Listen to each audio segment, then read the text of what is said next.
Welcome back to another video. Just hit 1,000 kilometers on this thing. I'm gonna move this first. Let's get to it.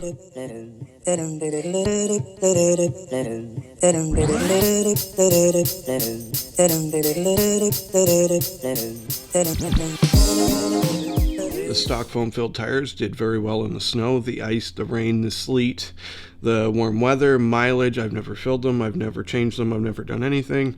I would say I've probably worn 30% of them out after 1,000 kilometers. The 9-bot grip pad is about the only thing I really don't love about the scooter. Could be a little bigger. It's worn very well. It's quite grippy, including in the minus 20s and sleet, rain, snow, all of the absolute chaotic weather that you're not supposed to ride it in that I did. It even comes with a manual brake.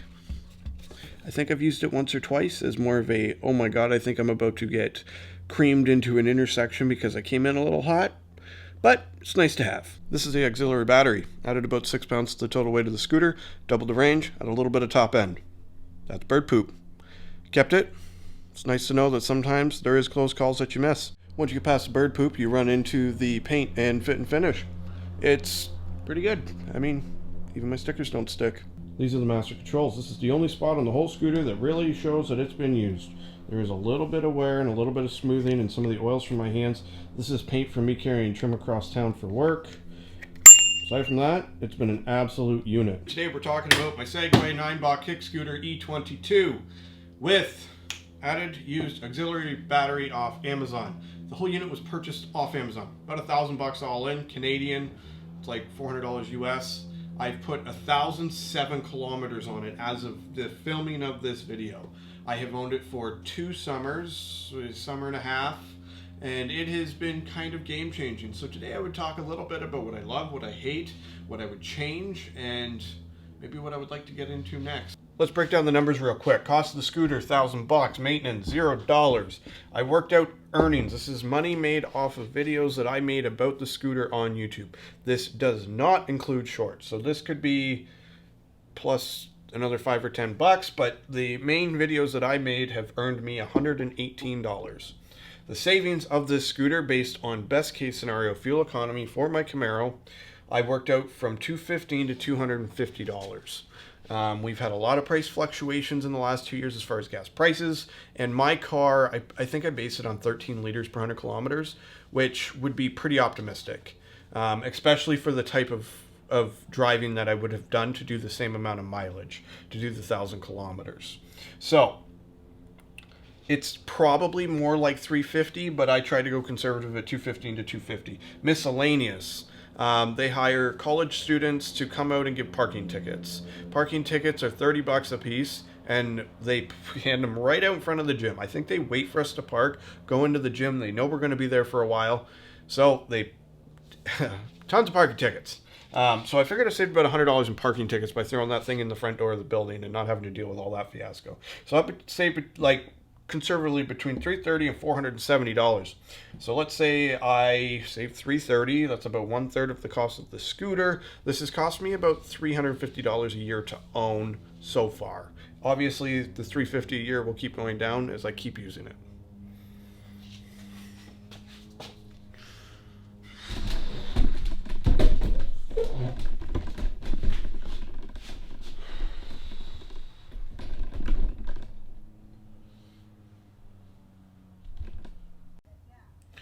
We've talked about the features, we've talked about the numbers, now let's talk about the scooter. What is it like to own? Why is this review relevant? And why did I feel obligated to share all of this information with you? I have found it very frustrating with a lot of industries, and this is considered a tech product, not a transportation product, so it gets sent to tech YouTube reviewers. So they are reviewing GoPro cameras on a Monday, they're reviewing an electric lawnmower on Tuesday, and then they're reviewing an electric scooter on Wednesday. They don't do life things. They don't use these as transportation, they don't use these for work, they don't use these for anything other than a glorified toy purpose.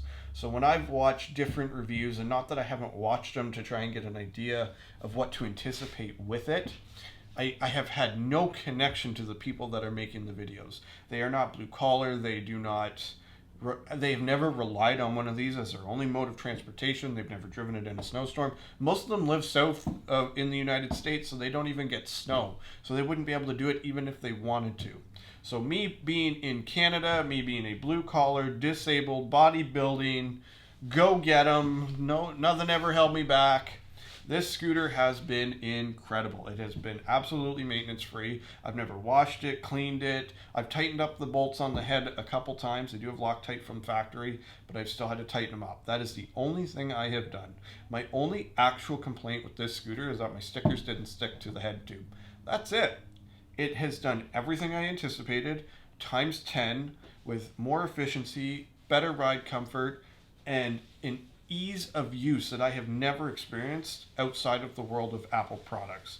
So I'm pretty damn jazzed at how this product has kind of revolutionized my daily flow, my leisure flow, my disabled ability to get around town, to see sunsets over on Black's Bridge, which you'll see me cruising through with the Follow GoPro. Like, these things were not at my disposal until I have this device. This fits in the trunk of my car. It fits absolutely everywhere. I set it in the front door at the gym because they have a key fob lock, so I don't have to worry about it. I just set it in the door. I go in, I work out for 2-3 hours, do whatever I want to do, no problem. I take it with me everywhere I go. It is so simple. And this is where I have come to the catch-22 of these products. They're a fair bit of money. Like, this is considered more of an entry level, $1,000, especially in Canadian dollars, because our economy is horrible. It doesn't have a lot of features. I don't have good brakes. It has no suspension. There's a lot of vibration in the deck. This is not this scooter's fault. This is my wallet's fault. So I'm riding this because this is what I was able to afford. Had I been able to afford something with swanky suspension and hydraulic disc brakes and two front and rear wheel drive that does wheelies and goes downstairs, like, there would be a different review, a different kind of mentality. But I bought this as a means to an end for some of the personal issues I was having. My gym has 4 parking spots. The owners literally take up 3 of them every day.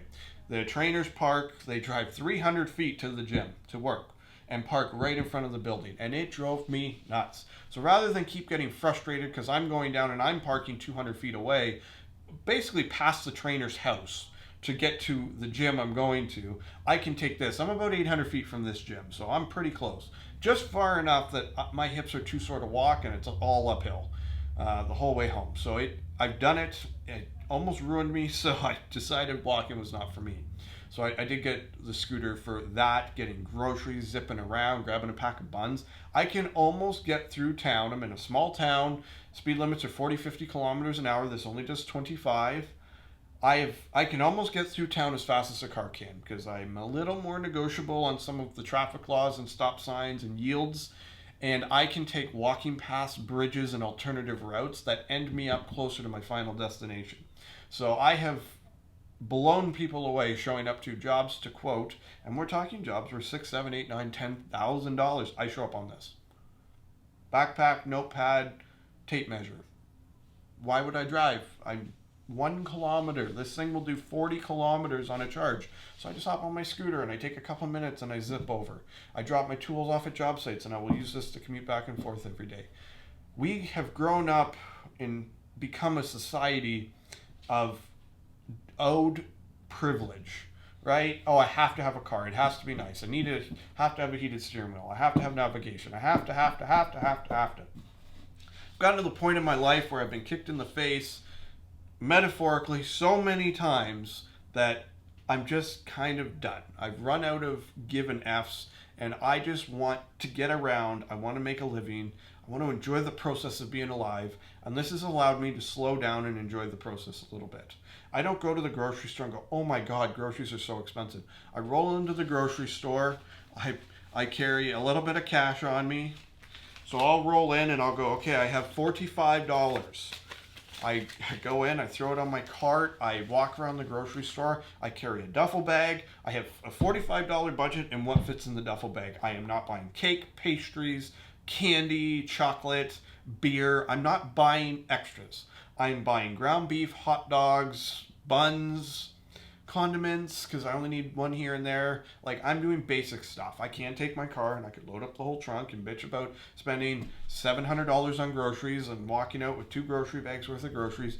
But it's allowed me to kind of reset, bring myself back to a simpler time when I'd go in. What do I need? I need to eat. What am I eating? I have Magic Spoon cereal. I need a little milk. I have some hot dogs in the fridge. I need some buns. I want to make some spaghetti. I need some ground beef. And like, it's just very, very, very basic and simple. It's helping me with my health. It's helping me with my mental health. It's helping me with my financial health. Everything is helping everything here. And this scooter is allowing me to, with one foul swoop, kind of achieve all of these things I want. Plus, I'm outside. I'm getting fresh air. I'm not exercising, but I'm more involved in the process of getting from point A to point B than I would otherwise be mindlessly steering my car. Please note, fun car, so I'm not griping with that either.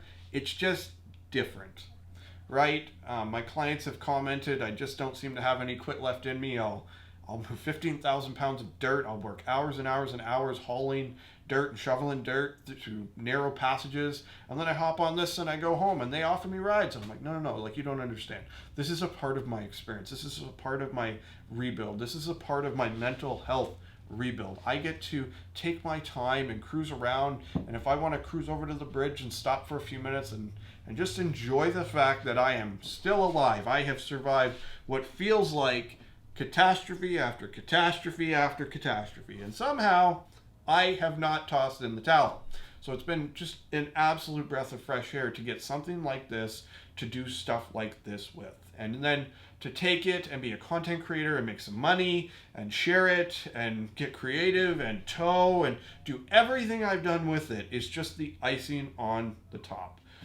It was featured in my short film that I made recently. It just added a different personal element, right? My hips are all messed up from my arthritis.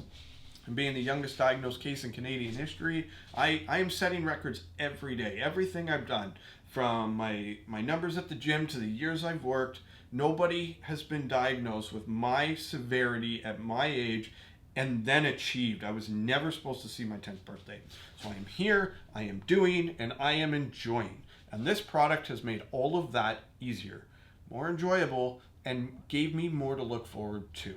So I am looking forward to moving back to the city over the course of probably the next 6 months. And once I am back in the city, I will then have this to navigate through and do the exact same thing. Go grocery shopping and do all these things. So when you're arguing about everybody parking horribly and people cutting and doing everybody sucks. We get it. Everything in life sucks. We get it. This just allows you to separate yourself from some of the madness, but still be efficient and achieve success. And that's what I've treated it as. I've treated it as a tool to help me in multiple aspects of my life, which probably isn't what you would expect from a 9-bot Segway scooter review. And I should be talking about the scratchiness of the plastic and the grippiness of the grips and the batteriness of the battery. Nobody cares. You hit go, it goes. You hit stop, it stops. I have an app. It's supposed to get 44 kilometers. I probably get 32. It weighs like 40 pounds, as you've seen by me not pretending, but like jokingly bicep curling it. I can bicep curl it. You put 14 years in at the gym, you achieve a 2-to-1 power to weight ratio, and you will have no problem curling these. This isn't even voodoo science. All it's going to take you is 14 years and a total life shift. And this will be something you can curl and use at home as a weight. Right? Again, saving me weights buying for a home gym or whatever other shenanigans I get into. Yes, I could replace it with a jug of water and do more and have 2, whatever. But that's not this video. This video is about the scooter and how great it is. So it's been fantastic. I have no idea how long it's going to last or how long it will survive me because I'm a lot, but it's an absolutely great product. I've had no issues. I've heard lots of people have, but I've been lucky, I guess, or fortunate or whatever. Maybe I just showed it more love. Don't wash it. I don't know. It's such a neat thing to have so little maintenance and so much fun and so much reward and such a return on that investment. That's it for me. That's my review. 1,000 kilometers on a Segway scooter. Till next time, drive safe, take care, and behave. As always.